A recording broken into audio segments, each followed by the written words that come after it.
Hello, good evening, greetings one and all. So glad to see you. So happy you could make it, and thanks for being here. What have we got in store for you tonight? We've got humans were on Sicily earlier than thought. People in Turkey queue at the shops for 5,000-year-old bread.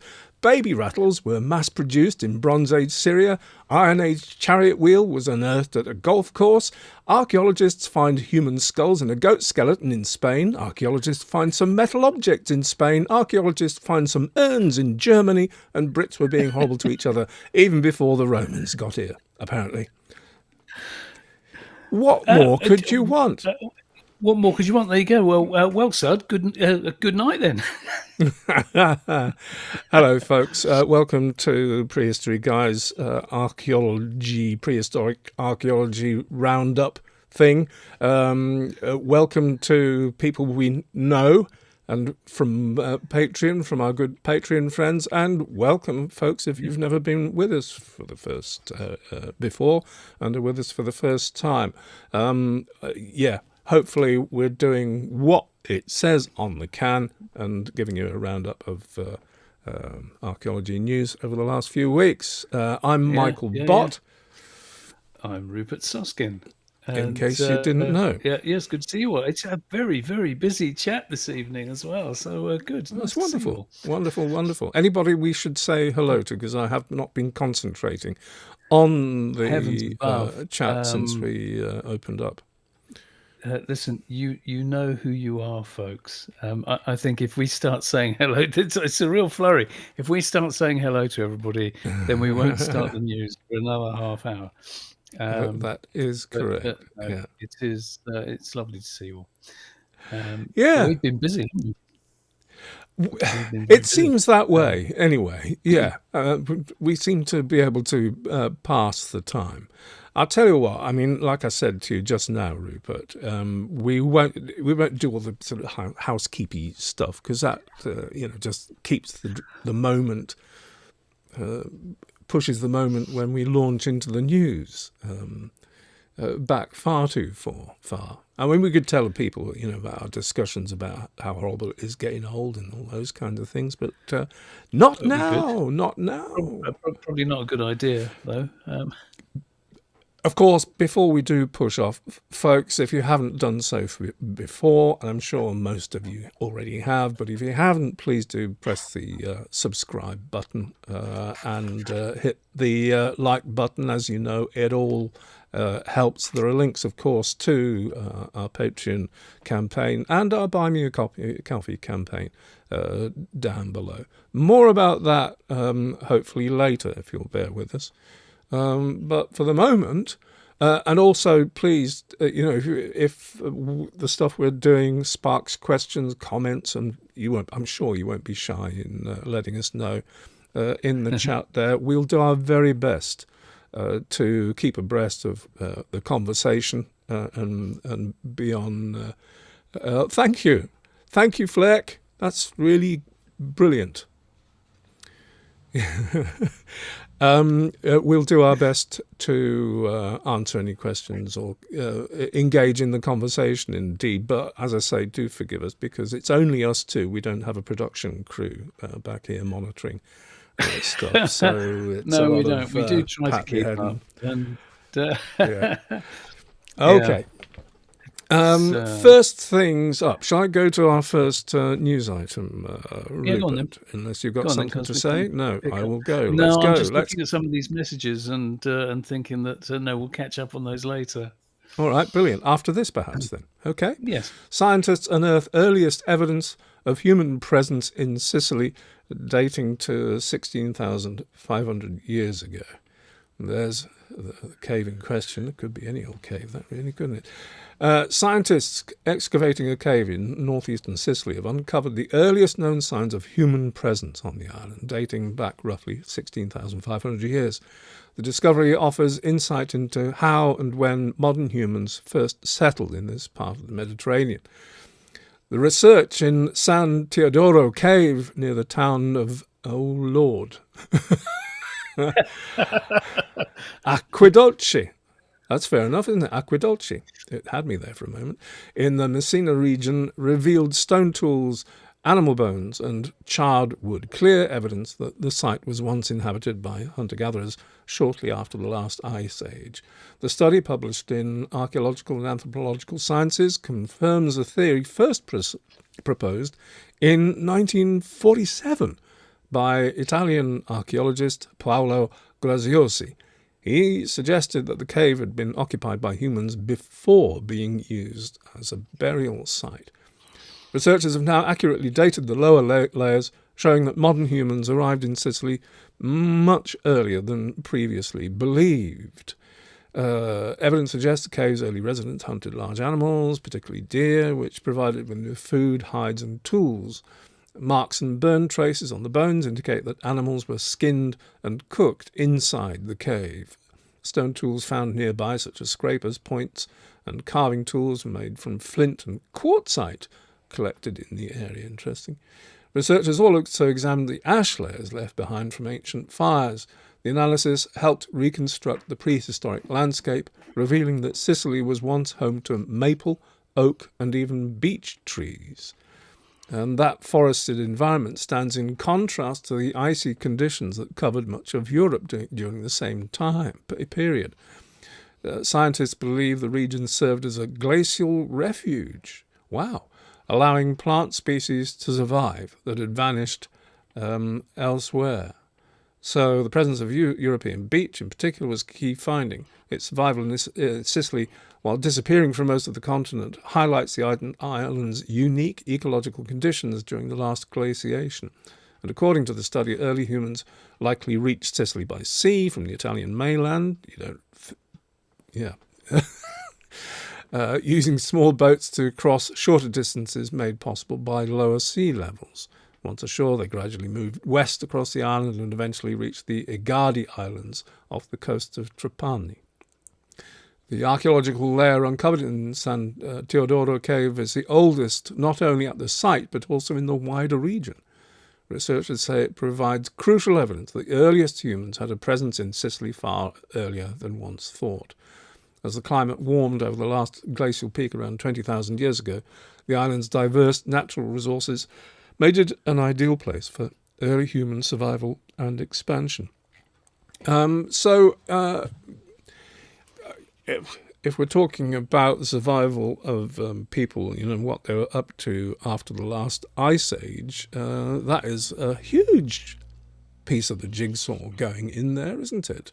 A huge missing piece. The nice thing about that is really we have this thing. It's just happening all the time that we keep pushing boundaries back, little by little by little, and finding that humans have been active in it. It doesn't even matter where it is. Just these different pockets where you find people have been there for since earlier than previously thought. And for me, it just fits so nicely in with everything that we're trying to do, in the bigger project of tracing cultural shifts going west across Europe. That it makes everything so much easier to envisage when you can see that people have been in these various places for longer, that the interaction between peoples as it goes across, it's not people going into a void, it's people meeting people, however far back you go. Also calls into question the navigational aspects of getting over to Sicily, and I'm not familiar with Sicily and what the actual distance is. I was looking at a map, and again, this is my bad memory of trying to remember what the context was, but I was looking at a map of that area from not long after the Ice Age, and thinking that would have just been a hop and a skip, because it's not far now, is it? So I don't know what the logistics would have been of that, but again, if you can see land from wherever you are, you are going to go and have a look, aren't you? Well, especially if there's a pressure to do so. If what it says is true, and mainland Europe, had become, at this time, a particular not necessarily a fruitful place to be, an abundant place to be, especially if those particular trees are absent. Then what seems to have become a bit of a microclimate on Sicily down there in the Mediterranean. It all kind of makes sense. I mean, I suppose the thing is, we can, looking back from now, without having done the study ourselves about the ebb and flow of the edge of the ice and the climatic impacts on the vegetation and flora and fauna of mainland Europe. I'm sure it's so much more detail in it than we can possibly ever appreciate. And this is, and this is one of those good sort of broad wash observations that sort of, oh, that makes sense. Whereas in reality is probably a lot more subtle and nuanced than we give it. But for the moment, it's a useful hook, I suppose. It's like it's easy to imagine that we've got an enclave on Sicily there of a small-ish group of surviving. That when the climate gets better again, maybe those people spread back. You wonder what the genetic impact of people living on a that would be. But that's speculation, not our area of expertise. But I hope folk find that interesting. Yeah, there's a couple of nothing comments. More to say? John. Hello, John. Commented, might volcanic action in Sicily have contributed to the warmer conditions there? A risky way to warm up, of course. Maybe. It's an interesting thought. I mean, it is a volcanic region, but and then Frank said, we're not talking after the Ice Age, but during the Ice Age, right? Yeah, absolutely.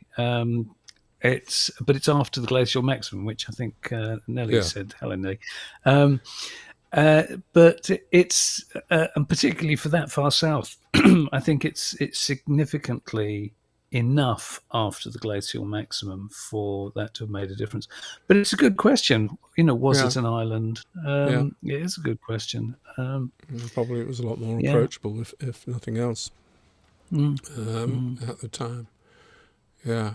It seemed, Nelly says it seems to have been just after the last maximum. Good going. 25, isn't it? So, yes.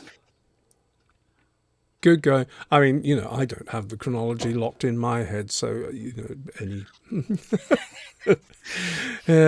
input over here. I think it's a blessing and a curse that because we do so many different things all at the same time, that it's very difficult to retain all the details of all the different categories that we're trying to cram into our heads.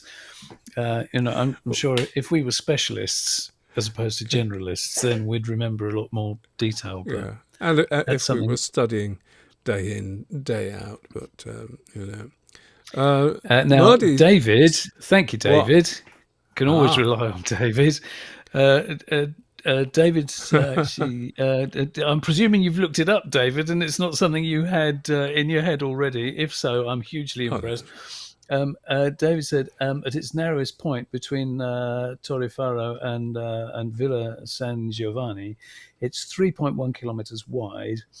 At the city of Messina, it's 5.1 kilometers wide. The strait's maximum depth is about 250 meters. Mm-hmm. Good info. Murtis said Sardinia has interesting finds from that as well, from that time. I didn't know that. I've been to Sardinia, but I only know the Nuraghi and the Tomba de Gigante, nothing earlier than that, I'm afraid.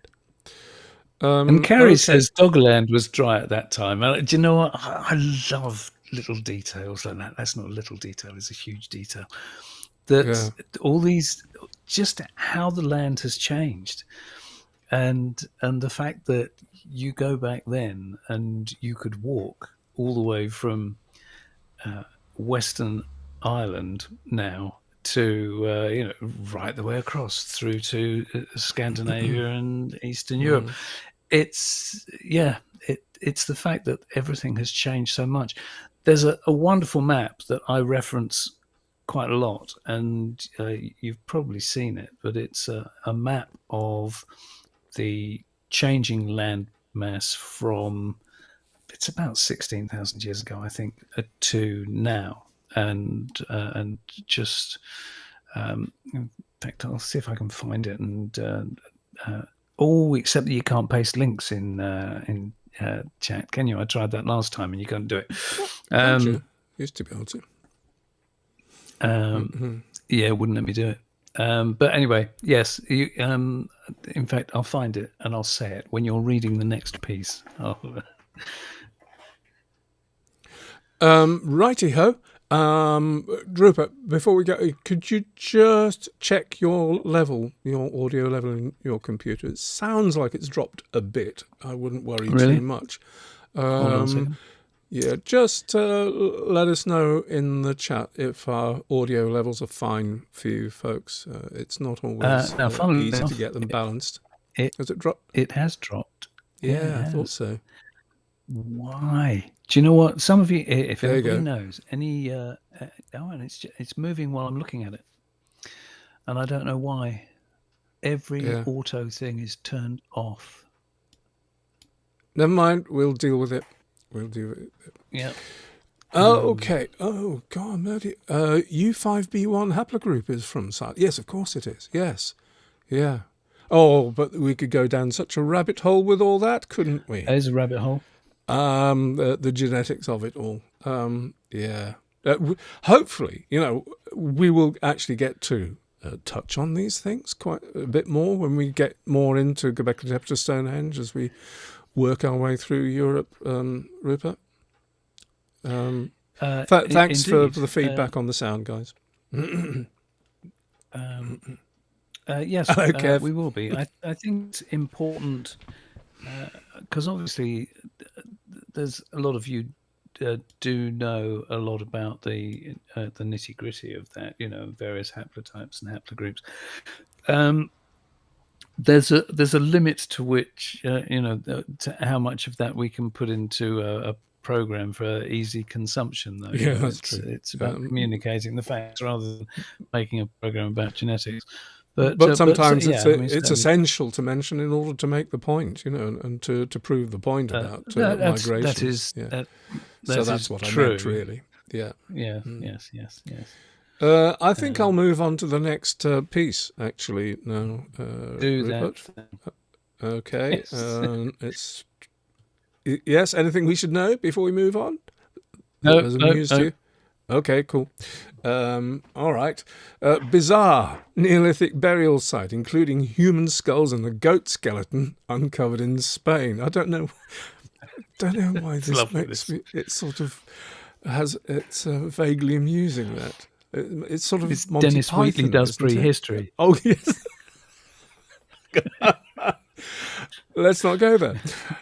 2 human skulls are found in the Andalusian cave, one showing signs of decapitation and trepanation. Researchers excavating Spain's Cueva de la... I should have looked this up, and usually I do find out how things are pronounced properly. Dehesila cave in Andalusia have unearthed 2 human skulls, a goat skeleton and a stone altar. The finds, dating to between 4,800 and 4,000 BC, may point to human sacrifice. You never know, it might. Might point to ritual, Rupert. Actually, before we go on, it's a tradition. It's not a tradition yet because you haven't done it enough times. A convention, I should say, that we've tried to establish is as we go through the evening, we're getting younger and younger. Or is it the other way around? Perhaps we should make them older and older. But anyway, we've worked from the oldest news reference through to... It's in chronological order. It's in chronological order. Thank you, Rupert. According to Archaeology, that's the magazine Archaeology, a wall within the caves separated the skulls and goat skeleton from the altar. The side containing the altar was littered with artifacts, including a harp, ceramic vessels, charred plant remains, stone objects, and an unknown, and an upright stone slab or stela. According to Eureka Alert, these findings have forced experts like Daniel Garcia Rivero to re-evaluate Neolithic funerary rites from the era and how much we actually know. The finding opens new lines of research and anthropological scenarios where human and animal sacrifice may have been related to ancestral cults, propitiatory rituals, and divine prayers in commemorative festivities, said Rivero. So published, I presume those are the two actual skulls. Published in the PLOS I journal, the findings of detail of funerary rituals from the Middle Neolithic period that nobody has ever seen before. Virtually none of the unearthed excavations from the area in the Iberian Peninsula share the layout or assortment of items covered here. The two adult human skulls belong to a man and a woman, with the latter confirmed as being slightly older. Some markings on the female skull, occipital bone, indicate decapitation, and a depression on the female skull's frontal bone is thought to have stemmed from an incomplete trepanation. According to Life Science, trepanation was an ancient surgical intervention in which the skull was performed for a variety of ailments. While some believe drilling into people's skulls was primarily done to treat head injuries, other experts suggest the practice was used to ritualistically pull spirits from the patient's body. It's interesting. I mean, as much as something as it's here, might as well give you the full view of the excavation. There's been some graphic interventions there to help decipher for if your archaeological eye is not in. But even then, it's hard to discern things, where the wall ends and where one structure begins and another one doesn't. But this is an area where we have to trust the expertise of the people that are bringing us this. And the differential treatment of skulls with traumatic evidence, along with sacrificed animals, as well as the documented archaeological structures and materials, do not match the normative funerary record we were working with until now, said Rivera. Maybe not so fast. Let's say more about that later, Rupert. Yeah? The archaeological structures and materials found at the site include a stone altar with a standing block, a hearth, numerous decorated ceramic vessels, lithic objects, and charred plant remains. For experts, this is a specific historical period. For experts on this specific historical period, like Rivera, the discovery is simply remarkable. The record regarding Neolithic funerary rites in the Iberian Peninsula has previously shown exclusively individual burials. Furthermore, burials typically occur near areas of habitat and are largely associated with the remains of ceramics and homes rather than stone structures like the uncovered altar.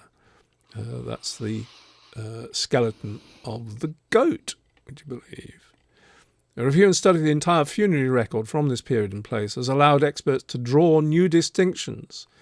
Researchers now believe that there was probably a division of some sort between the Andalusian region and the eastern seaboard of the peninsula.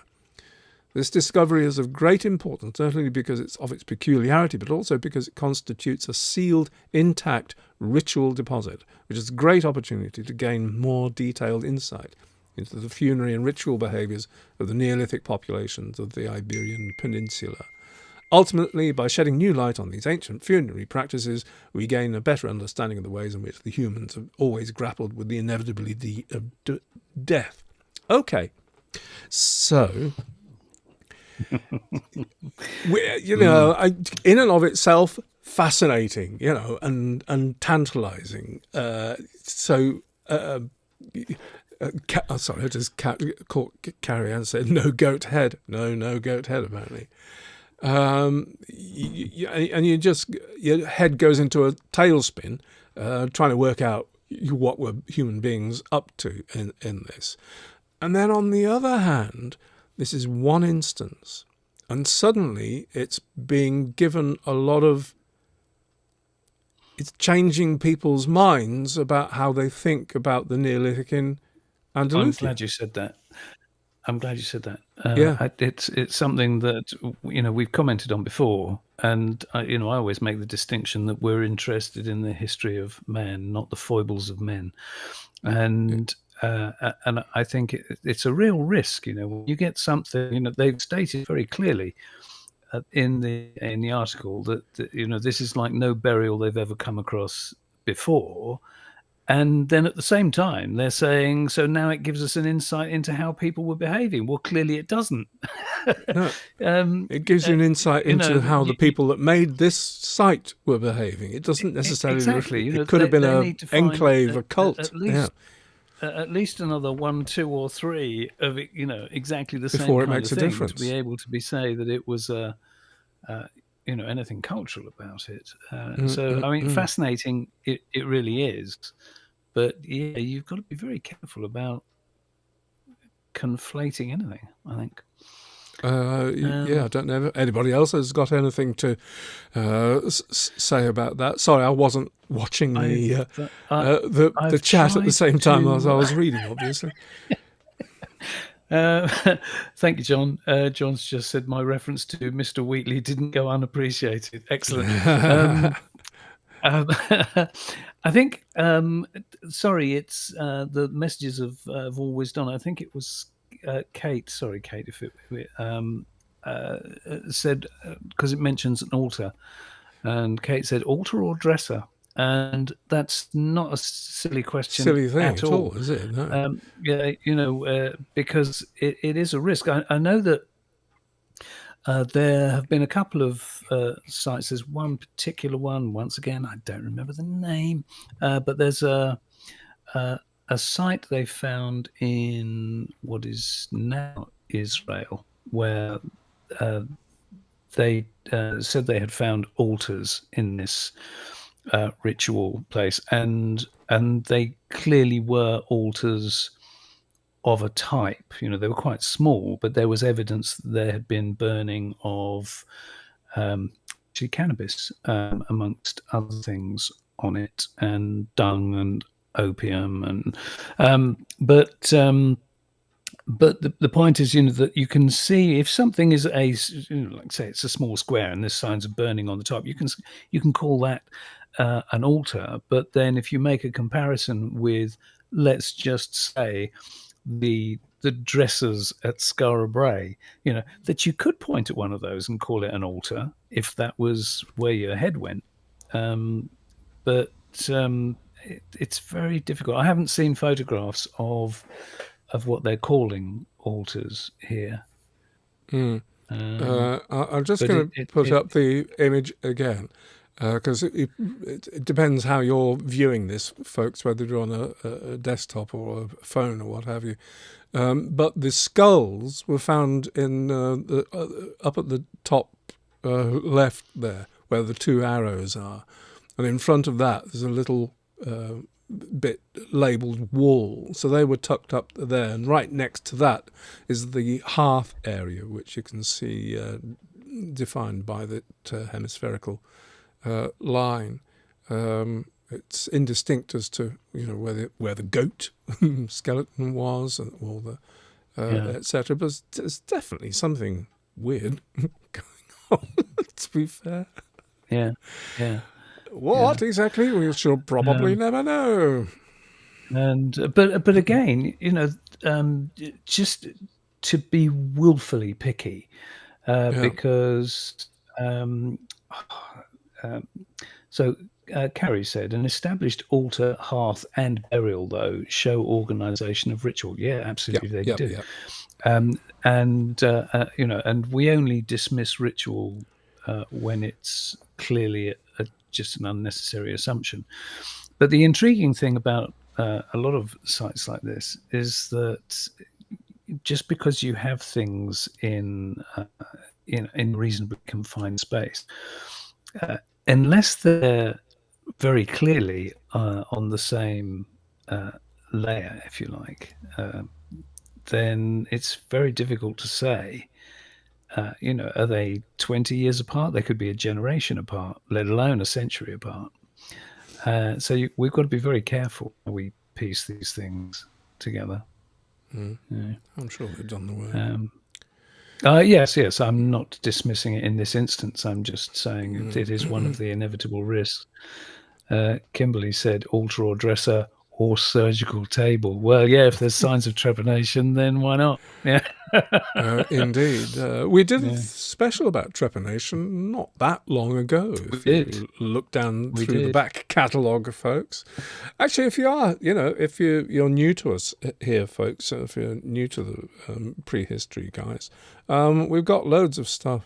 We've been doing this for a number of years now, so I hope you find time to trawl through the rest of the material and content, varied as it is, over the years. Because it all helps the algorithm if you start looking at all our other stuff as well. Not now. But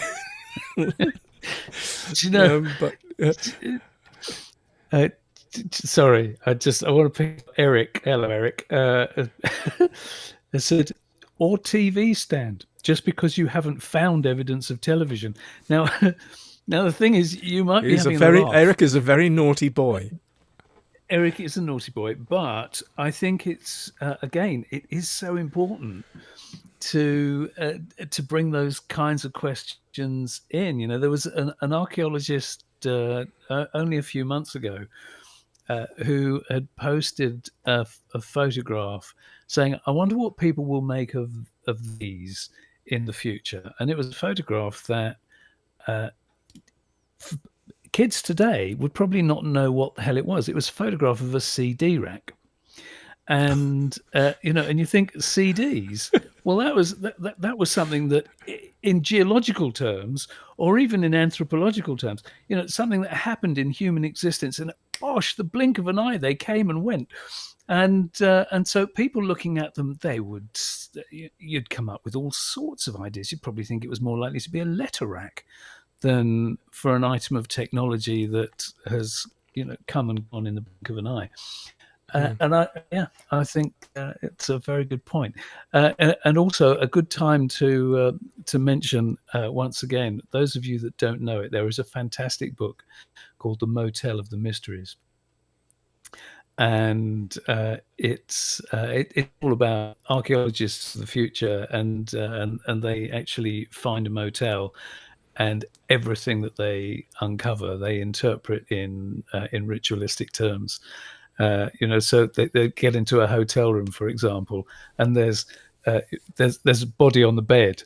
So clearly this is a body, on an altar or whatever. But then they found another one in an adjacent chamber, and it was in an enameled sarcophagus. It's a body in a bath, in the hotel room. But everything is interpreted as ritualistic, and I think that's something that don't we though? Every goddamn thing is a ritual. It's a good book. And we must always acknowledge when it's obviously ritual. It's got to be, and probably tells us something. I just have to say, Carl says my CD rack is ritualistic. Fair dues. Fair dues. I'm not going to fight you on that. I just wanted to say hello, Nukhet in Konya, in Turkey. Says good evening. Nukhet, well, thank hello. you for hello. We sort of. We stayed a couple of nights in Konya, didn't we? For those that don't know, Konya is the city middle of Turkey, which is closest to Çatalhöyük. And Boncukluhöyük as well, which is a bit further away. But two, as you know, hugely important places in prehistory. We were driven round Konya by a taxi driver who thought he was an F1 driver. I think quite a lot of them do. That's one of my great memories of Konya, is the taxi rides. Yeah, it's a contact sport, isn't it? I think we've exhausted that one for the time being. Yeah, go on. Do agree. So, right, folks, Yes, I do. you'll like this one. Ancient bread rises again as Turkey recreates 5,000-year-old loaf. This is what I said. People had people queuing round the block. You'll see why. In the early Bronze Age, a piece of bread was buried beneath the threshold of a newly built house in what is today central Turkey, not far from you then, Nugget. Now, more than 5,000 years later, archaeologists have unearthed it and helped a local bakery to recreate the recipe, with customers lining up to buy it. Round and flat like a pancake, 12 centimetres, 5 inches in diameter, the bread was discovered during excavations at Kulyoba, a site near the central Anatolian city of Eskişehir. No, that's the wrong way around. Eskişehir. This is the oldest baked bread to have come to light during an excavation, and it has largely been able to preserve its shape, said Murat Tukteki. Murat Tukteki, archaeologist and director of the excavation. Bread is a rare find during the excavation. Usually only find crumbs, he told AFP. But here it was preserved because it had been burnt and buried, he said. Bread was charred and buried at the entrance of a dwelling built around 3300 BC. A piece had been torn off before the bread was burnt, then buried when the house was built. It makes us think of a ritual abundance, Tukteki said. Of course it does. Unearthed in September 2024, the charred bread has been on display at the Eskişehir Archaeological Museum since Wednesday. I'll just blow that up a bit. Yep, that definitely looks like a piece of a bit of a burnt loaf, doesn't it? We were very moved by the discovery. Talking to our excavation director. Wondered if we could reproduce the bread, said the city's mayor. I see sorry, folks. Is it Unluce or Unluce? I don't know. Unluce. Analyses showed that the bread was made with coarsely ground emmer flour, an ancient variety of wheat, and lentil seeds, with the leaf of an as yet undetermined plant used as yeast. Ancient emmer seeds no longer exist in Turkey. Wow, I didn't know that. To get as close as possible to the original recipe, the municipality, after analysing the ancient bread, decided to use kavirka wheat, a variety that is close to ancient emmer, as well as bulgur and lentils. At the Halk Elmek Bakery, meaning the People's Bread Bakery in Turkish, promoted by the municipality to offer low-cost bread, employees have been shaping 300 loaves of kulyoba by hand every day. The combination of ancestral wheat, flour, lentils and bulgur results in a rich, satiating, low-gluten, preservative-free bread, said Sarap Gula, the bakery's manager.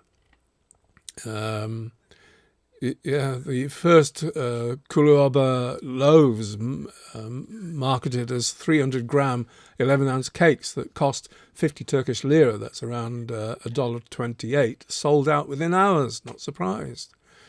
I rushed because I was afraid there wouldn't be any left. I'm curious about the taste of this ancient bread, said customer Sazan Kuru. So am I, actually, aren't you, Rupert? Sounds like good stuff. I'd have bought it. Yeah. In the absence of written traces, the civilization of Kulyoba remains largely mysterious. In the Bronze Age, the Hattians, an Anatolian people who preceded the Hittites, lived in the Eskişehir region. Kulyoba was a medium-sized urban agglomeration engaged in commercial activities, crafts, agriculture and mining. There was certainly clearly a certain family and social order, said archaeologist Denis Sari. The discovery of the bread has sparked interest in the cultivation of ancient wheats, better adapted to drought. Once rich in water sources, the province of Eskişehir is today suffering from drought.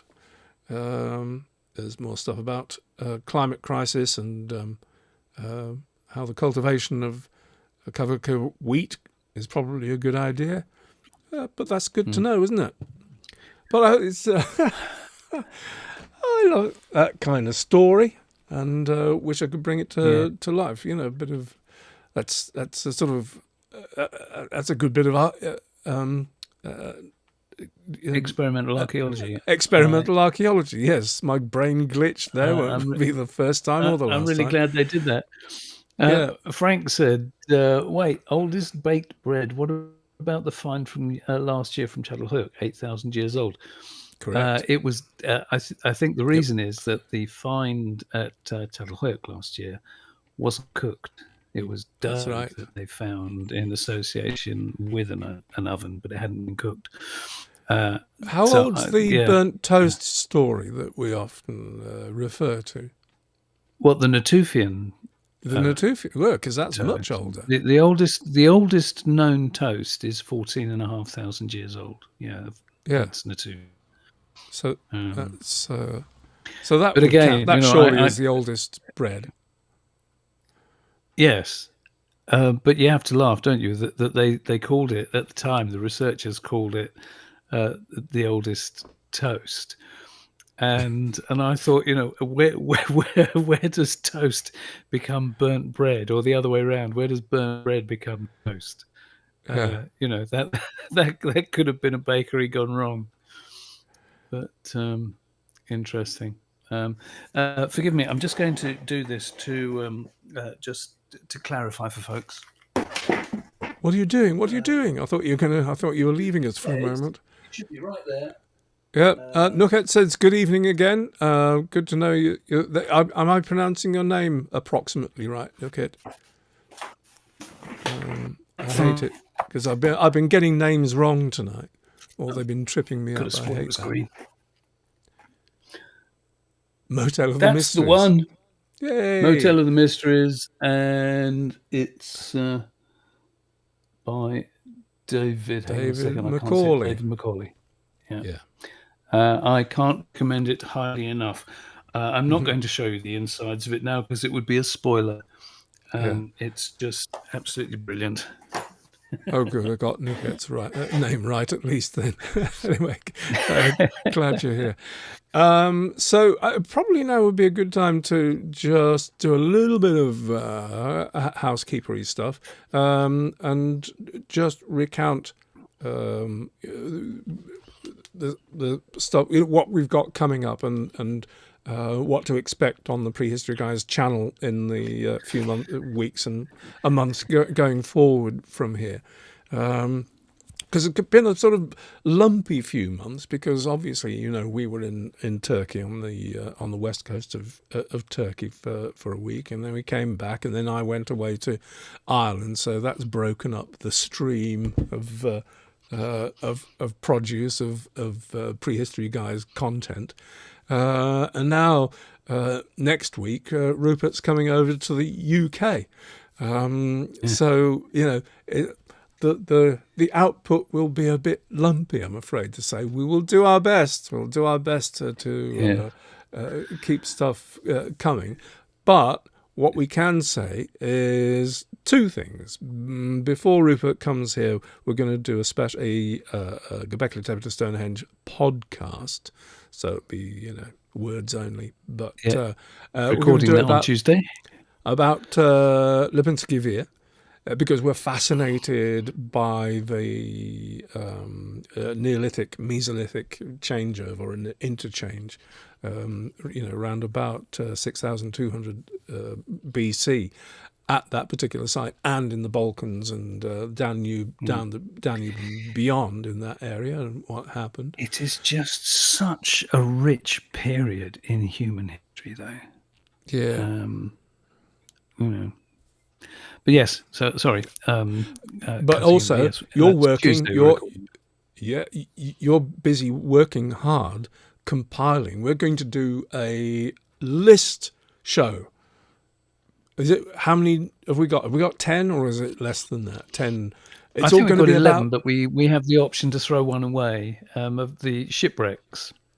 Yeah, yeah. Yeah, we're looking forward to doing this one, which we won't record the show proper until I get back. Yeah. But yes, it's because, you know, as you know, a lot of you know that because we've been talking about particularly the obsidian trade, but whatever else was being transported at the same time, and we were looking at boats going back and forth across the Aegean and what have you, and so the question really came up in our minds as to, well, we know about the Aluberan shipwreck. A lot of people know about the Aluberan shipwreck, which is Bronze Age, and the cargo on the Aluberan shipwreck was absolutely mind-boggling. So we thought, well, let's have a look and see how many other shipwrecks we can look at. We've deliberately gone with Bronze Age, predominantly Bronze Age, because it's really interesting when you get ingots in shipwrecks. So you know that, I mean, for example, there was some tin ingots from Cornwall that were, I mean, they found some associated with shipwrecks off the coast of Greece, coast of Israel, and so if big chunks of metal are being transported those distances for making bronze, then you think, well, okay, so we know they're doing that. What else are they transporting? And obviously we know from everything that we've been doing over the last months that you look at the obsidian trade, or certainly obsidian exchange going on across the Aegean, going back over 8,000 years. In fact, in some instances, significantly longer than 8,000 years. And it's that question that, you know, we've mentioned before, that if you're going to take the risks of setting sail, if they had sails, but going across however many miles of open ocean, are you just going to take obsidian, or are you going to be taking other things that you can trade and exchange as well? And the answer to that is very probably yes. So that was why we started looking into what other things were found associated with these shipwrecks, and it will make an interesting show, because I think there's a lot of stuff that people don't generally know. I've got to be honest, we didn't either. We didn't have a clue until we started looking. But it's not just amazing the list. Not just the list of shipwrecks themselves, but it's their inventories, which are so fascinating and quite mind-boggling once you do a deep dive into them. So, hope you'll find that fascinating. Eric says, the fish people. Yes. Yes, let's not go down that route right now. However, we have interesting words to say about the fish people, but not for tonight. Yes. Nuket hasn't been able to go to GÖBEKLI TEPE yet. Now, Nuket, absolutely, it's not that easy a thing to do. Turkey's a huge, huge country. I know, because I've driven from GÖBEKLI TEPE. I've driven from, we've driven from Şanlıurfa all the way to Konya. You know, it's not a given. It's not something you do at the drop of a hat. So, but I hope, Nuket, you've been able to visit Çatalhöyük in the last couple of years, because the visitor centre there is absolutely amazing. We were blown away by how good the visitor centre is at Çatalhöyük now. Yeah. Okay. Anything else we'll do one more piece, and then we'll sort of reflect on our visit to Turkey and to Izmir and Selçuk and Çukurçahoyuk and Ephesus, indeed. Okay. What is next? Oh, this is a nice one too. New research. Baby toys were mass-produced in early Bronze Age Syria. Scholars at the National Museum of Denmark, in collaboration with Archeorient CNRS in France and the University of Milan in Italy, have identified 4,500-year-old baby rattles that were produced by professional potters in an ancient city in Syria. They were probably sold at the market to parents who wanted to entertain or distract their children. So forget about pre-owned Lego. Already, 4,500 years ago, parents bought professionally produced toys for their babies. The production of clay rattles was a veritable industry for potters at the time. This is revealed in new research carried out at the National Museum of Denmark and published in the scientific journal Childhood in the Past. The mixture of, it reminds me, I must put links to papers in the description below for people following on. I should have done that already, actually, but never mind, I didn't. The mixture of clay from which the rattles are made is of the exact same composition as the professionally made pottery from the ancient city of Hama, where they were found, showing that the rattles were part of the potter's professional range alongside their other ceramic wares. Rattles were likely sold at the market. It shows us that parents in the past loved their children and invested in their well-being and their sensory motor development, just as we do today. Perhaps parents also needed to distract their children now and then so that they could have a bit of peace and quiet to themselves. Today we use screens. Back then it was rattles, says senior researcher at the National Museum of Denmark, Mette Marie Hald, one of the co-authors of the study. Although the rattles contain little pieces of clay or small pebbles which enable the production of sound, the noise they make is so low that the scholars rule out the possibility that they might have been used as musical instruments. Moreover, the handles are very small and not suitable for adults, but they fit exactly into a small child's hand. When you find items such as these, the tendency in archaeology has been to interpret them as musical instruments or even cultic objects, when really they are something much more down-to-earth and relatable, such as toys for children. Mette Marie Hald says, we must get Mette Marie Hald on the show because, you could just apply that to so many of the things we come across. This yes. Objects found blown out of proportion to what they possibly are. Yeah. The team researchers identified a total of 19 rattles from the early Bronze Age residential quarter within the city of Hama. This is the largest collection of this type of rattles from the Near East. However, Mette Marie Hald estimates that there must be many more rattles from archaeological sites stored in museum collections, but they're difficult to recognise as such from their fragments. For this reason, the scholars have put together a manual to identify rattles, says Mette Marie Hald. I hope this will provide us with a greater insight into the world of children in the past. From an economic point of view, it is fascinating that already, 4,500 years ago, there was an actual market for commercial toys. At the same time, it is touching to get a glimpse of a family's everyday life. Perhaps a parent stopped at a market stand on the way home and bought a rattle as a present for their child. The scenario is entirely recognisable to us today. Isn't that great? There is Mette Marie Hald. Behold, I'll put it on full screen. And some rattles, yeah. And or just think about the class. Rattles. See you soon, class. Thanks. Cheers, class. Thanks for everything. See you soon. Just to give you an idea. What's the size? See, they are small, aren't they? Yeah. You can see the 5 centimetre ruler there. Yeah. There you go. That gives you a better idea of what we're talking about. How great is that? Yeah. It's really 4,500 years ago, what else was going on around about that time?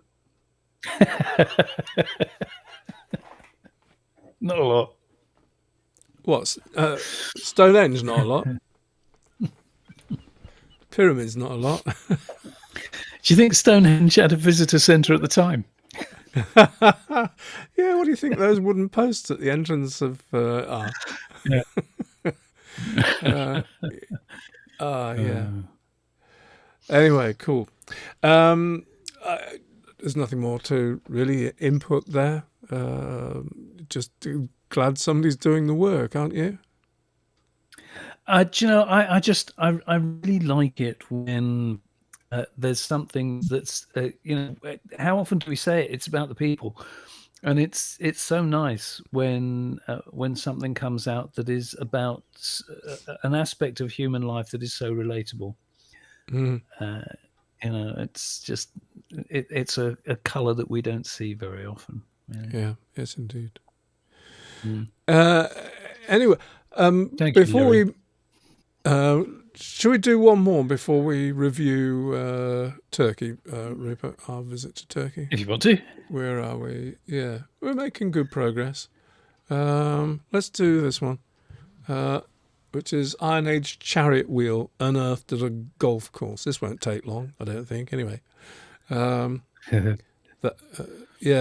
the remains of an Iron Age chariot wheel. Oh, by the way, I must note to self too. We're taking these articles from various sources, as you can see. We choose them for their brevity and clarity and all the rest of it. But so often I'm doing this without giving acknowledgement to the actual source, or whoever may have written this. We're not sourcing the original papers and that kind of thing, because then we get so bogged down in detail. And well, those of you that spend any time reading academic papers know just how dry they can be, and that's not a criticism of that. It's just that it's much easier for us to give you a short précis of something rather than if we went through every paper and made our own précis of it before we could bring it to a news show, then we'd probably do a show every 2 months. So, and very little else. Can I just make a comment here that Chris said the rattles look big to me. Imagine the small hands of babies. I'm not convinced. I have to say, Chris, I'm entirely the other way around. I think that they are spot on the right. So all I can tell you is that the rattles that my sons had were pretty much that size. I don't know if anybody else has any opinions on that, but they look about right to me. Hey, controversial. Opinion noted. Yes. Anyway, yes, as you've probably noticed. Anyway, the source of this one is BBC news. It is not attributed to any particular person. Okay, what now? What have you got? Yeah. Anyway, it's all right. Eric's talking about papers. He said you don't read them, you endure them. I think that's a bit harsh, but yeah.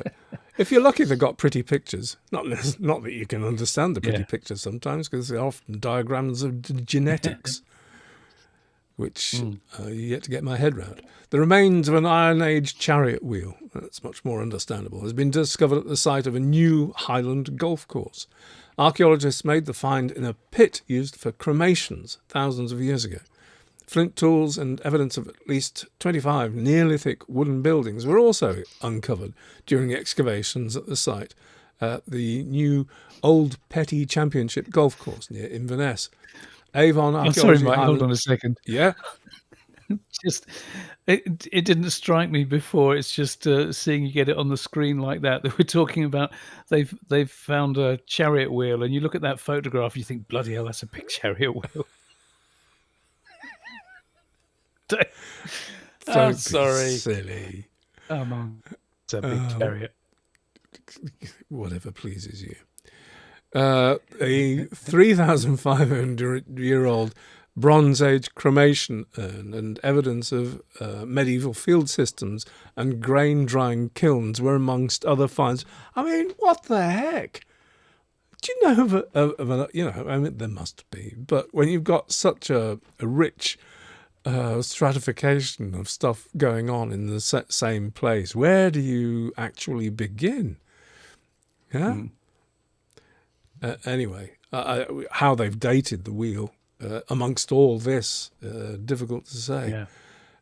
Anyway, archaeologists said the discoveries painted a picture of ceremonial practices and farming life in the area from about 6,000 years ago through to the Middle Ages, which ended about 500 years ago when this house was built. The finds are to be radiocarbon dated and documented before being handed over to museums in Inverness and Edinburgh. That's not a very edifying picture of a site. Andy Young, principal archaeologist at Avon Archaeology Highlands, said the wheel was the most important of the discoveries. Mr. Young told BBC Scotland News, "They're such a rare thing. None of us had really seen one before in terms of physically excavating one. We were a bit bemused." Mr. Young said he initially thought it was a piece of equipment buried by a farmer in more recent times. "I was initially a bit dismissive," he said. The remains were found in a cremation burial pit inside a palisade circle, an area enclosed by a fence made of wooden posts. The archaeologists believe the wheel was placed in the pit as part of a ceremony. Of course they did. Similar finds have been made, as probably was, similar finds have been made in England. Mr. Young said it was believed to be the first item from a chariot to be discovered in the Highlands, and one of only about 5 for the whole of Scotland. So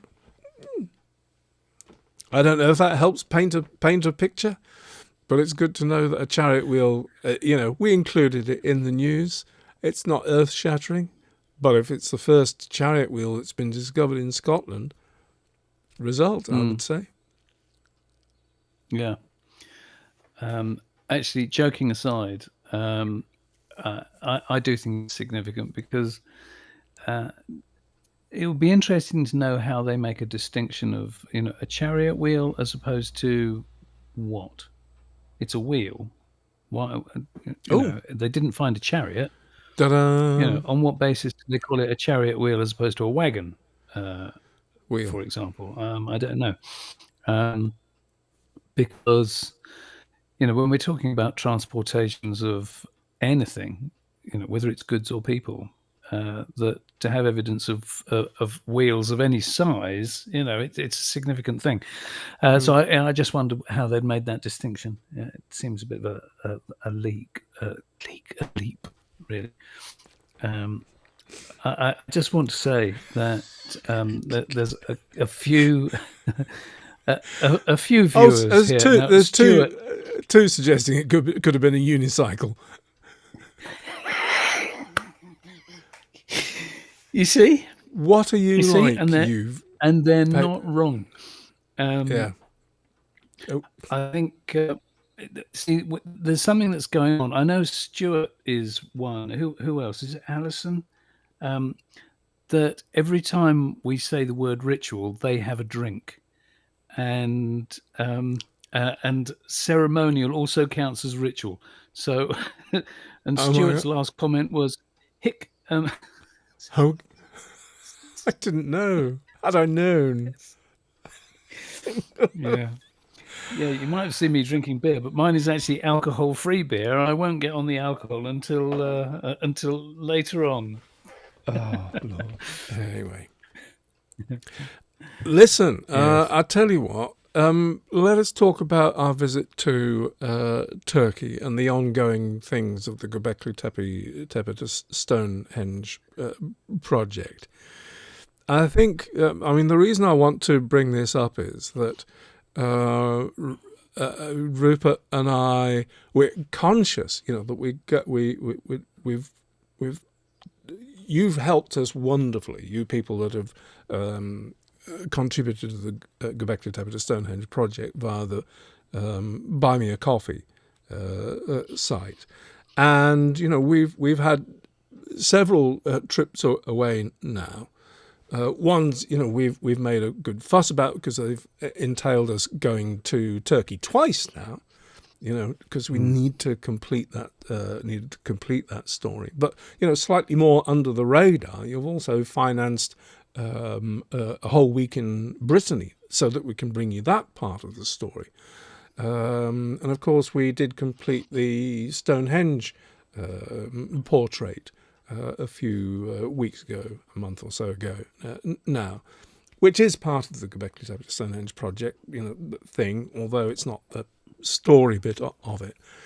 And we understand that there's a hiatus between the time we, make a song and dance about going away and we send you videos back of us trolling about the place, but then it's ages before the output from the film occurs. So we're very conscious of that. So we just wanted to say and show you, that the work was actually done, and to say it'll be a bit of a while yet before the proper resulting films will be out.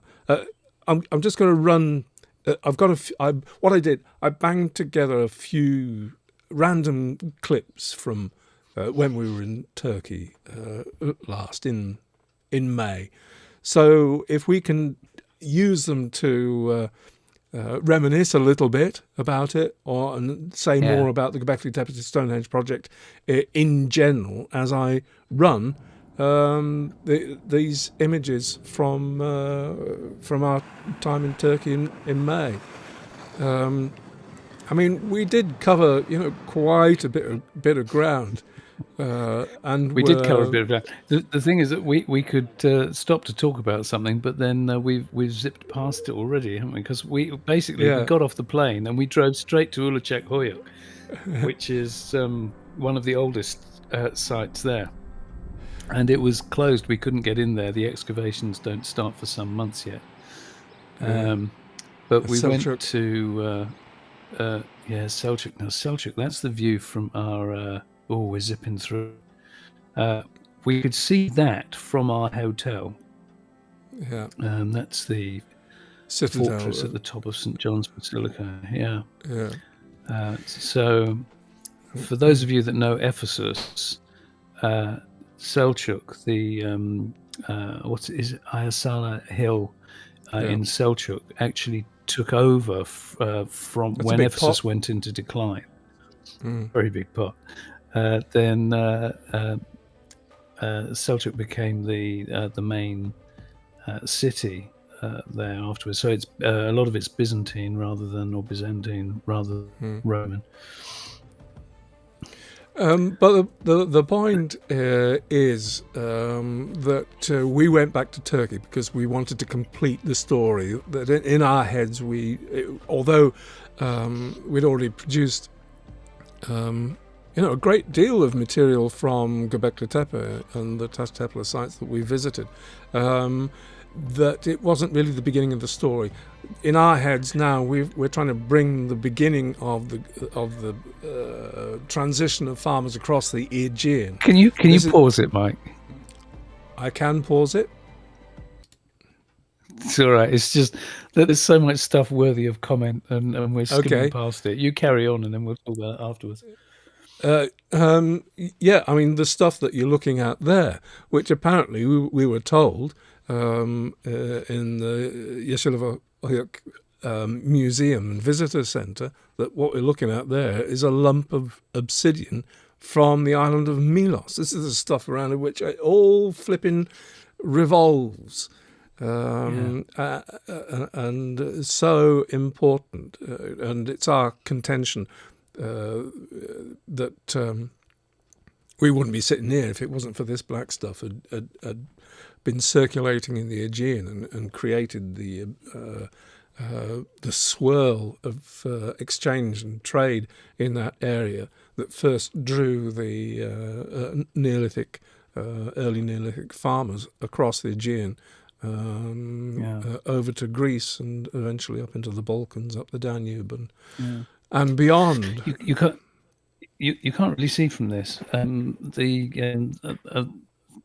The guys on Patreon will have seen it, but there's a photograph that I took of Michael holding that obsidian core. Yeah. You can't tell how big it is there, but it's about the size of a bowling ball. Yeah. You'd get a lot of blades off that. That's a lot of black glass, isn't it? Yeah. And we were completely blown away because we had intended going to Milos and decided that in the end we decided not to because we'd just show you up a patch of ground and say it came from here, and it wouldn't really, mean anything. The return on But investment then would not have been exactly the bordering on greatest. zero. Yeah. And then the archaeologists took us into the finds room at Yeshova, and there was this huge core of obsidian that came from Milos, and it was like, well, okay, that's it, job done, fantastic. Anyway, Joris says, why didn't they use it? Well, the thing is that they did. It's clearly been, there's a lot of blades have been taken off it already, or a lot have been napped off or pressure flaked off. Why that was left behind is that's a very, very good question. Yeah, I mean, why was a big lump of flint left in for all the way from Norfolk, left in a field in Wiltshire? Same deal. We'll never know. Waxing lyrical in front of the Yeshilova excavations there. It's a pity they're always covered by the blue stuff to protect them because it's out of season. That's a model village based around the Neolithic village of Yeshilova. Oh, switch to the Ephesus Museum in Selçuk. Wonderful place. Yeah. Oh, and there she is herself. Yeah. Artemis, in case you... in quite an extraordinary thing. Now, this was the day that we actually visited GÖBEKLI, or at least found it in the field. We'd just come from the car park at the Ephesus car park, which was throng with coaches and buses, and taken the wrong turn, as anybody observing us would have said, the wrong turn, and gone into the fields here. And after a bit of a scramble, we found what we were looking for. That's GÖBEKLI is in the ground there under that vegetation. That's looking back up the vale to Ephesus, and that, my friends, is an actual piece of obsidian, not Milesian obsidian, but produced, given to us by our good friend James Dilly, but taken back, rabbit ears, to one of the most primary sources for the evidence for the exchange of obsidian in the whole of the Aegean coast, which is at GÖBEKLI, which is why we're there. So it was a whole bundle of these blades, exactly like this, were found just feet away from where I'm standing there. So it was quite an emotive moment for us to bring the few blades that we had to the site. Yeah. So we're standing at that site, that you're looking towards Ephesus there. That's Ephesus, and that's an Ephesus cat. Yes. Of which there are many. Yeah. Ephesus was busy, which has its downsides and upsides. I think it's an upside for us as far as our experience of it concerned, because it's a huge city. It was a huge city, and it would have been freaking busy, well, just like it is here. So to have it inhabited in this way, I thought was a great thing. And here we are inside the elite houses. I don't know what Rupert's spotted up there. Just the frescoes. I mean, just it's the Hampstead. These people lived in Hampstead. Oh yes, yeah, Hampstead Hill. This is looking down over, because it's a shame that it's covered from a viewpoint of view, because they the rich people really did have a view down to, because it was coastal, so they had a view down to the port. So doing the obsidian thing again, because again we're saying that the point here is that we're trying to, what we will eventually, when the film comes out, what we'll be trying to illustrate is this whole thing of trade in the obsidian would not have initiated, was it not for the importance of this stuff, the black stuff there. And so from the modest place of GÖBEKLI or Hoyuk from 6,000 whatever BC, if that hadn't been going on, then Ephesus wouldn't have existed. It's all this stuff, this Greek and Roman stuff, is an echo of the economics of that trade echoing back across the Aegean in the form of wealth and influence that Ephesus created. Something like that. I'm not being totally articulate at the moment, but I hope you get the message. Yeah. Hopefully we'll do it better when we do the film, Rupert. And this was the last place that we visited. It's at a peninsula on the coast, not far from Izmir, in fact, where there is an unexcavated site. Rupert, you take over here, because it's you that had your socks knocked off about what the archaeologists have found here. For me, it's without doubt the most important site of all, even though there is absolutely nothing to see. It's the fact that the archaeologists were just doing field surveys. They're looking for sites to see where might be worth excavating. And at that site, they found 3 pieces of obsidian. I apologize to those of you who've heard me rabbit on about this before. They found 3 pieces right here, more or less where we're standing. And when they did the analysis on them, took them back and did the lab work, well, 2 of those pieces of obsidian came from a quarry site, a known quarry site, 545 miles east in Turkey, mainland Turkey, and the other piece came from the island of Milos, 150 miles west, going across the Aegean. And the thing that gets me is the fact that they found 3 pieces and they came from 2 different places that were like 700 miles apart. Which it gives you a very clear piece of evidence that that this is a network, a trading network. That there's no way that these pieces of obsidian would have come together on this point if they hadn't been, part of a network. And the thing that gets me so much about this is that this was just field work. It's not excavations, and the likelihood of them finding those 3 pieces is slim, and the likelihood of them finding that they came from those 2 different places even slimmer. If they just found 2 of them that both came from the quarry site in the east, it's just astonishing. And it's the fact that we've been trying to piece together the evidence for the flow of of cultural exchange. And here you are on this just little piece of headland that looks, apart from being pretty, it doesn't look like anything, and yet it's in your face evidence, the like of which you haven't had anywhere else at all. It's just glorious, Thank you, Carrie. What a beautiful spot. Yeah, it's just lovely. So before we leave the topic, though, Rupert, like I said, it'll be a while before the produced output from our filming there sees the light of day.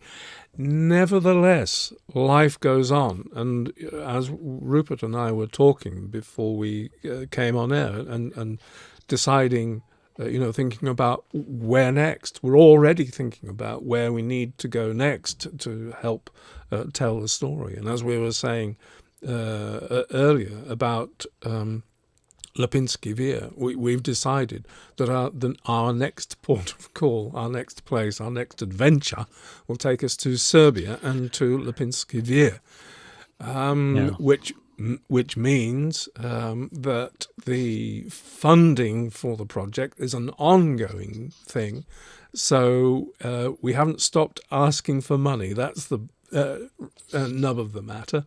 So although we know, it's a while since you've seen product come out, in order to get us to Lipinski Vir and tell that part of the story, which, you know, again is going to be telling the story from the frontal wave of farming going across Europe. And this is one of the first places where it's where the interface between the Mesolithic and the Neolithic has been examined, and so there's quite a story to tell. But obviously, we need your help to get there. So if you could have a look at the link below to the Buy Me a Coffee campaign, which supports the GÖBEKLI TEPE Stonehenge project, we thank you in advance. Thank you for even considering it.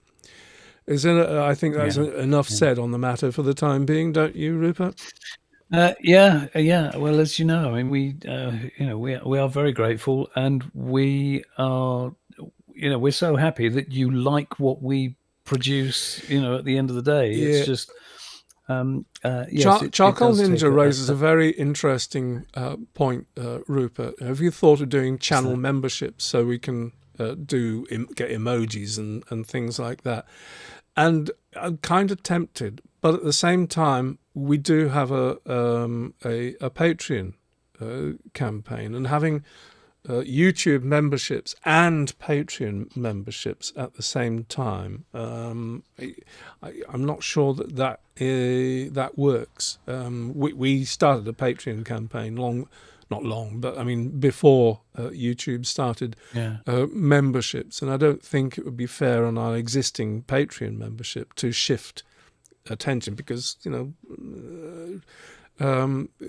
membership requires attention. YouTube membership requires attention. I don't think it'd be fair to split our attention between YouTube membership and our Patreon. And we do have a wonderful community on Patreon as well. Feel free to chip in, folks. We've got a lot of patrons watching tonight. Yeah, carry on. Memberships allow for gifts to be given. They're absolutely right. Cool. But don't forget, people on Patreon get an awful lot more than people on YouTube get. They do. But if you've got a subscription site on YouTube, then you can. I think you can dedicate stuff as well, can't you? But as Michael said, it's silly to divide it up. Really. Patreon memberships for the win. Work well. Yes.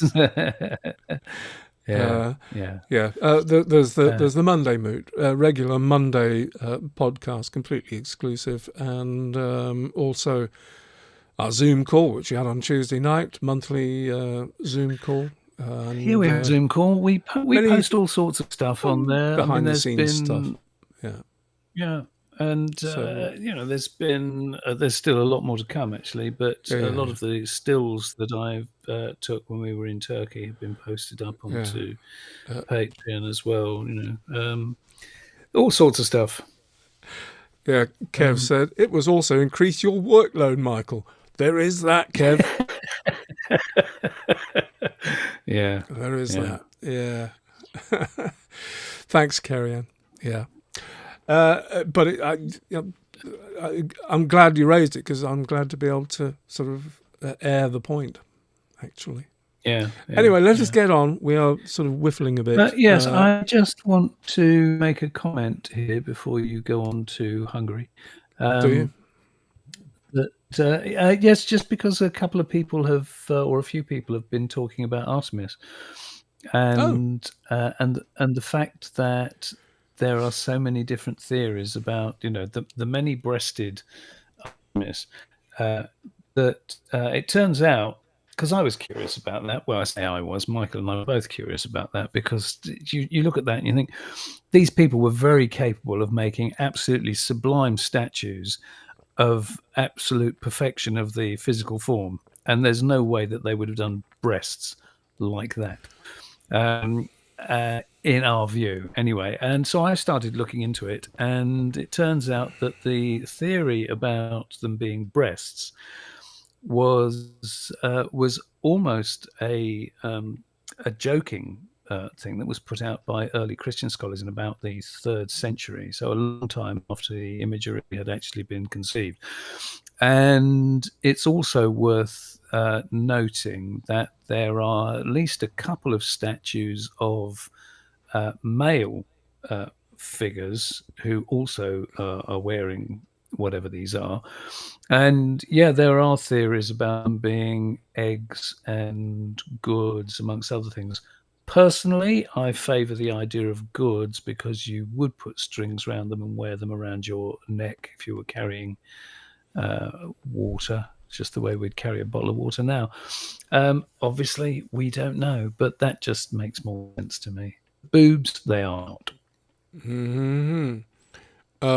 Stuart says Dan Davis recently did a video on Lipinski Vir.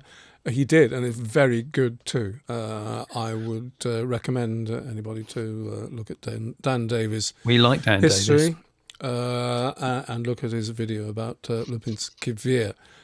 He does a very good job. I mean, he really researches his stuff really, really well. And that video is quite up to date as well, so recommended. But I think we've got an extra bit of spin to put on to the whole thing when we finally get there and do our thing, Rupert. Yeah. Yeah. Okay, shall I go to Denmark now? No, it's not Denmark. No, it's go to Hungary, isn't it? Yeah, all right. Hungarian archaeologists unearth a huge hoard of ancient metal objects. TVP World. I don't think we've been here to TVP World before. No. A Hungarian archaeological team has uncovered a huge hoard of over 900 metal items dating back to the Bronze and Iron Ages. The discovery is unearthed in the site of an extinct volcano in the country's west, shed new light on the social and ritual life of ancient communities. I'm saying nothing. According to the Archaeological News website, the researchers found 6 separate hoards between 2023 and 2025 and detailed them in a paper in the journal Antiquity in March. They all were found on Sumler Hill, a site recognised as important since the 19th century, but not extensively researched until recently. It now appears that the mountain may be one of the region's richest sources of bronze and Iron Age artefacts. Or Bronze and Iron Age artefacts. Okay.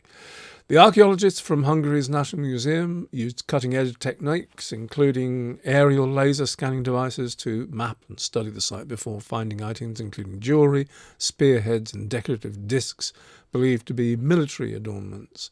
5 of the 6 treasure troves date to the late Bronze Age, 1450 to 800 BC, and 1 to the early Iron Age, 800 to 450 BCE.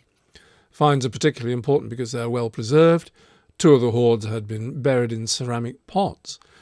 The metal artefacts were accompanied by other objects, including amber beads, pig and boar tusks, and textile and leather fragments, which have provided insights into ancient communities' rituals.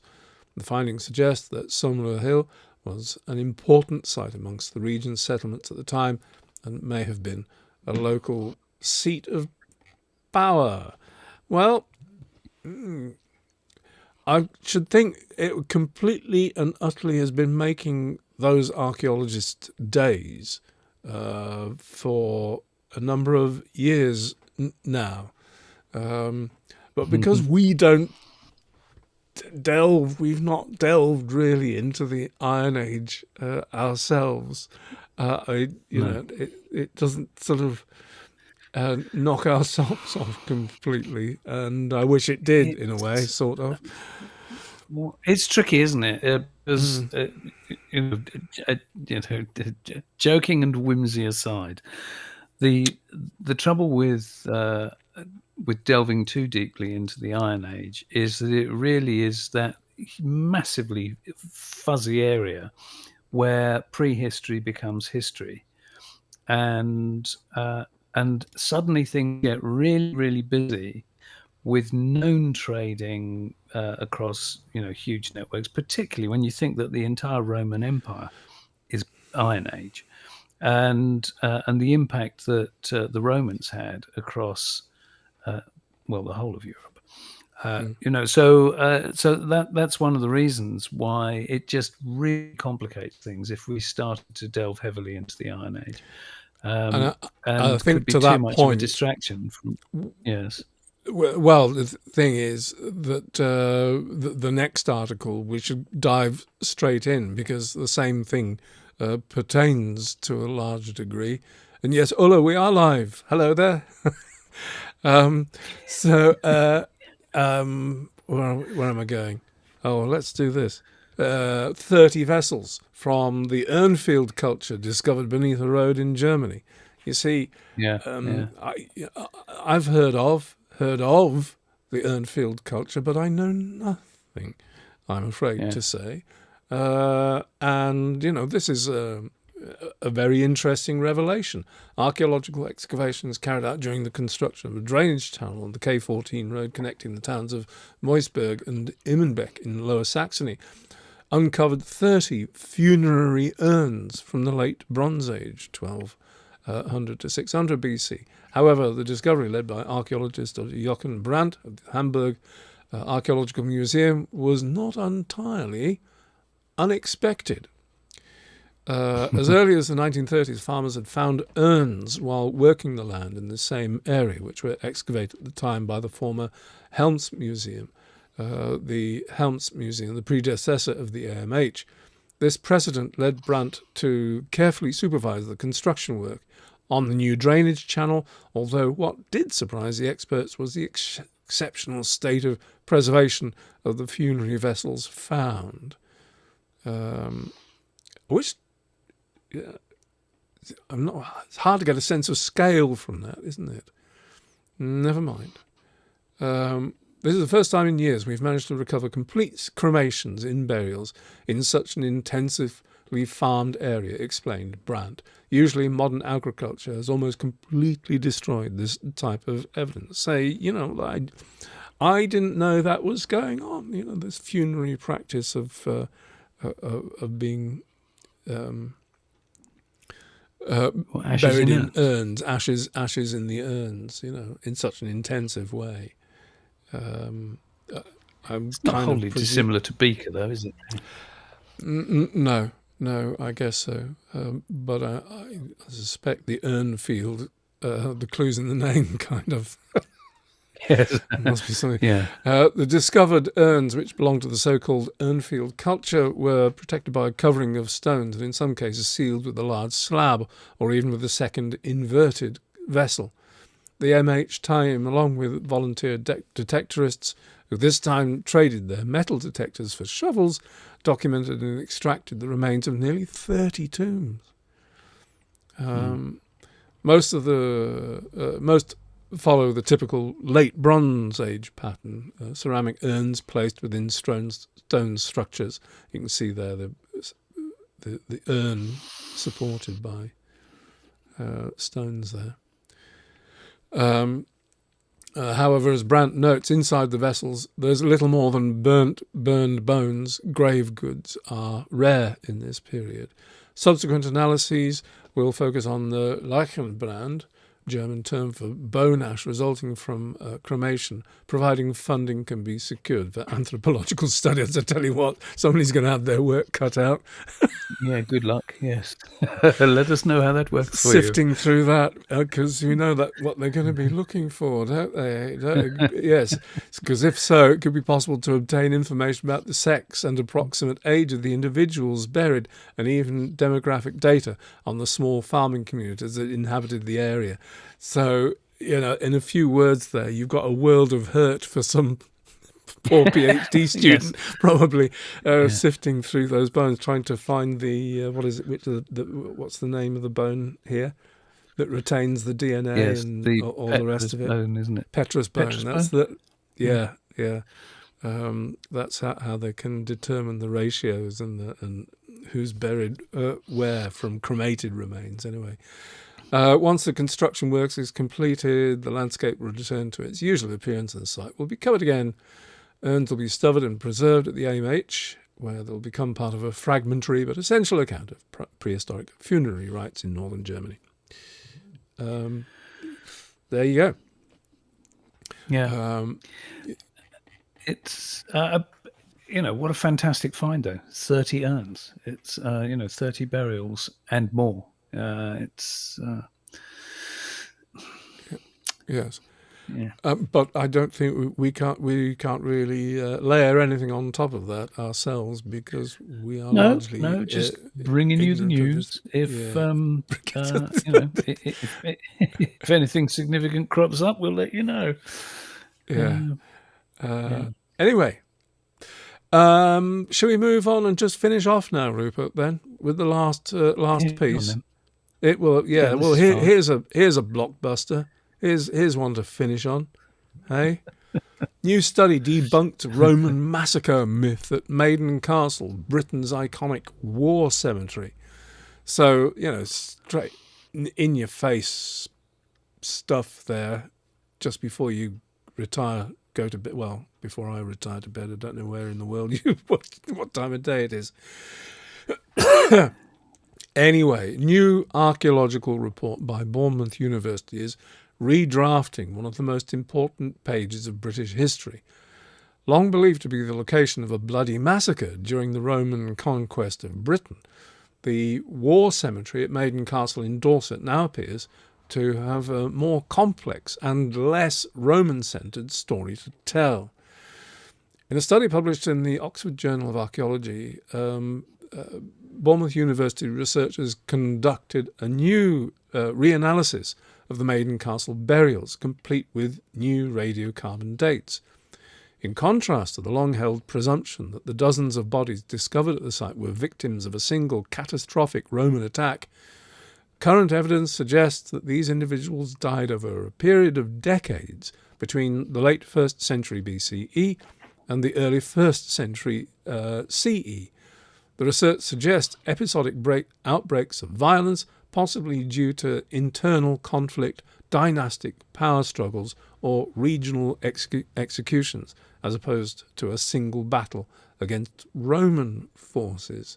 Dr. Martin Smith. Oh, Dr. Martin Smith. We know Martin. Indeed, yeah, we should get him back on, actually. Those of you that are interested in prehistoric violence, we talked to him about Talents and... Yes, we did. Yeah. And the LBK massacres and things. Yeah.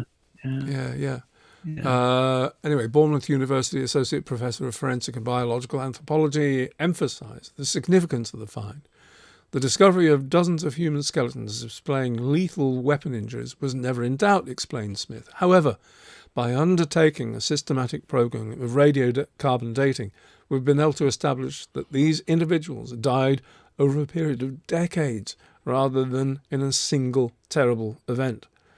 Maiden Castle, an Iron Age hill fort, gained attention in 1936 when archaeologist Sir Mortimer Wheeler excavated it. Wheeler declared it at the time that the hill fort had fallen to a Roman legion, displaying the dead as the last defenders of native Britain. His sensational story, set against the background of an approaching world war, took hold in popular culture and was widely accepted in academic and popular imagination. I'm just going to hold that image there of Maiden Castle. It sort of looks like sort of tiny and sort of dinky and accessible. We made a program about Dorchester and Maiden Castle, and do you remember? We're talking about violence and so on and so forth. And those ditches around there are enormous, absolutely enormous. They really and are you vast, do that kind of work unless you've got good reason to. And I remember us wandering round and exclaiming, one, there was, because they dug up, they'd found a cache of sling stones, hadn't they? Which they worked out where they'd come from, which beach they'd come from, and all the rest of it. But looking at those slopes and the way they're angled, whether it's sling stones and whether it's archery you're employing, those are killing grounds. You wouldn't look forward to the day you had to storm that place, Roman or not. would you?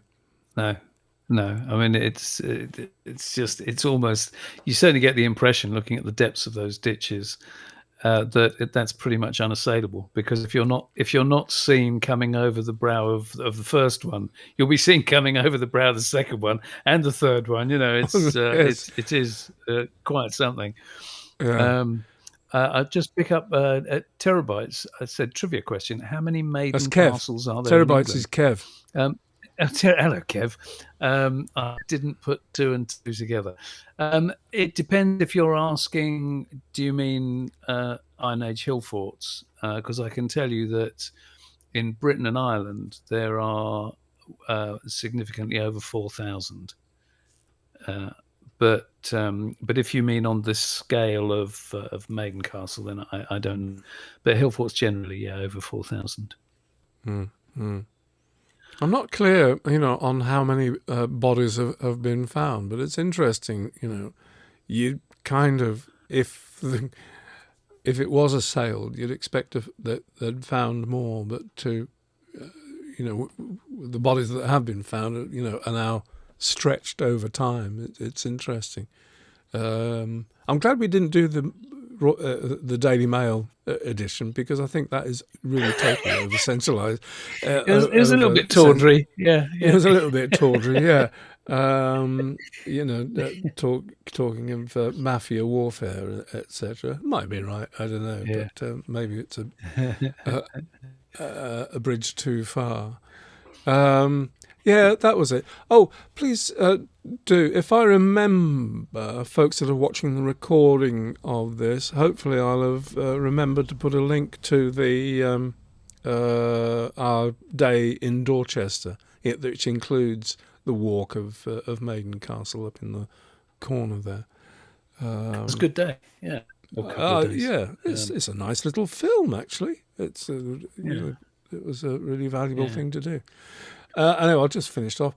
But anyway, Bournemouth University's principal academic in prehistoric and Roman archaeology and excavation director, Dr. Miles Russell, now believes that this account is more myth than fact. Since the 1930s, the story of Britons fighting Romans at one of the largest hill forts in the country has become a fixture in historical literature, Russell said.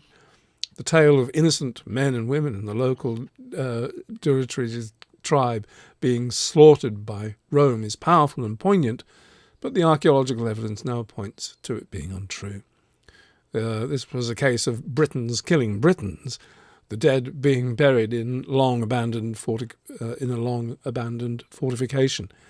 The Roman army committed many atrocities, but does not appear to be one of them.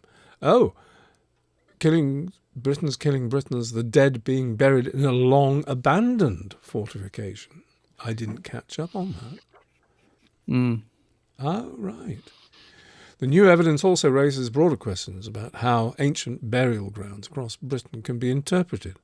The variety of burial practices uncovered at Maiden Castle suggests either the presence of multiple distinct cultural groups or intricate social hierarchies that dictated burial customs, according to BU visiting fellow Paul Cheetham. While Wheeler's excavation was excellent, he was only able to investigate a fraction of the site, said Cheetham. It is likely that a larger number of burials remain undiscovered around the immense ramparts. You better believe it.